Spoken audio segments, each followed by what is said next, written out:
ನಮಸ್ಕಾರ ವಿದ್ಯಾರ್ಥಿಗಳೇ, NSK tech news Kannada YouTube ಚಾನಲ್ಗೆ ಸುಸ್ವಾಗತ.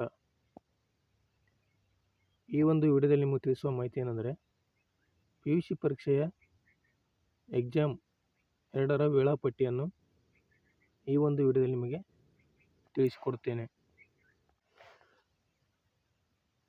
ನೋಡಿ ವಿದ್ಯಾರ್ಥಿಗಳೇ, 2026 ದ್ವಿತೀಯ PUC ಪರೀಕ್ಷೆಯ 2 ಅಂತಿಮ ವೇಳಾಪಟ್ಟಿ, ಇದರ ಒಂದು ವಿವರವನ್ನು ಇಲ್ಲಿ ನಿಮಗೆ ತಿಳಿಸಿಕೊಡ್ತೇನೆ.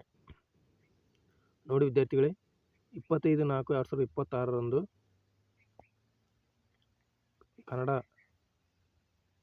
ವಿಷಯ ಇರುತ್ತದೆ. ಆನಂತರ 27/4 ಸೋಮವಾರ ಐಚ್ಛಿಕ ಕನ್ನಡ.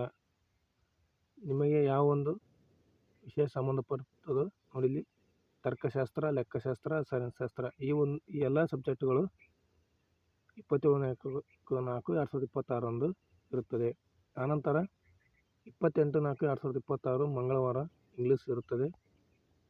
29/4/2026 ಬುಧವಾರ ವ್ಯವಹಾರ ಅಧ್ಯಯನ, ಭೌತಶಾಸ್ತ್ರ, ಶಿಕ್ಷಣಶಾಸ್ತ್ರ ಇರುತ್ತದೆ. ಆನಂತರ 30/4/2026 ಅರ್ಥಶಾಸ್ತ್ರ, ಜೀವಶಾಸ್ತ್ರ ಇರುತ್ತದೆ. ಅನಂತರ 2/5/2026 ಶನಿವಾರ ಇತಿಹಾಸ, ಗಣಿತ, ಗೃಹ ವಿಜ್ಞಾನ ಇರುತ್ತದೆ. ಆನಂತರ 4/5/2026 ರಾಜ್ಯಶಾಸ್ತ್ರ, ವಿದ್ಯುನ್ಮಾನಶಾಸ್ತ್ರ, ಗಣಕ ವಿಜ್ಞಾನ ಈ ಒಂದು ವಿಷಯಗಳು ಇರುತ್ತವೆ. ಆನಂತರ ಕೊನೆಯದಾಗಿ 5/5/2026 ಮಂಗಳವಾರದಂದು ಹಿಂದಿ ಇರುತ್ತದೆ.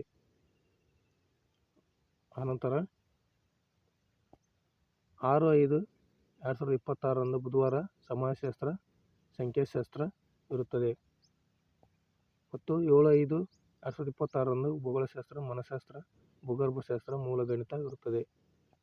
8/5/2026 ತಮಿಳು, ತೆಲುಗು, ಮಲಯಾಳಂ, ಮರಾಠಿ, ಉರ್ದು, ಸಂಸ್ಕೃತ, ಫ್ರೆಂಚ್ ಅಂದರೆ ನಿಮಗೆ ಸಂಬಂಧಪಟ್ಟ ವಿಷಯ ಇದ್ದರೆ ಮಾತ್ರ ನಿಮಗೆ ಸಂಬಂಧಪಡುತ್ತದೆ.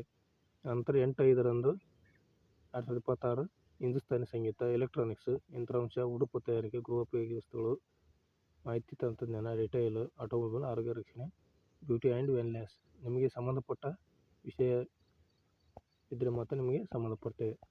ಈ ರೀತಿಯಾಗಿ PUC ಪರೀಕ್ಷೆಯ ಎಕ್ಸಾಮ್ 2ರ ಟೈಮ್ ಟೇಬಲ್ ಇದಾಗಿದೆ. ಆದ್ದರಿಂದ ಸರಿಯಾದ ರೀತಿಯಲ್ಲಿ ವಿಷಯವನ್ನು ಓದಿಕೊಂಡು ಎಕ್ಸಾಮನ್ನು ಸರಿಯಾದ ರೀತಿಯಲ್ಲಿ ಬರೆದು ಒಳ್ಳೆಯ ಫಲಿತಾಂಶವನ್ನು ಪಡೆದುಕೊಳ್ಳಿ ಅಂತ ಹೇಳ್ತಾ, ಈ ಒಂದು ವಿಷಯವನ್ನು ನಿಮ್ಮ ಇತರ ಫ್ರೆಂಡ್ಸಿಗೂ ಹಾಗೂ ವೀಕ್ಷಕರಿಗೂ ಶೇರ್ ಮಾಡಿ. ನಮ್ಮ NSK tech news Kannada YouTube ಚಾನಲನ್ನು ಸಬ್ಸ್ಕ್ರೈಬ್ ಮಾಡಿ ಹಾಗೂ ಲೈಕ್ ಮಾಡಿ. Thank you for watching this video.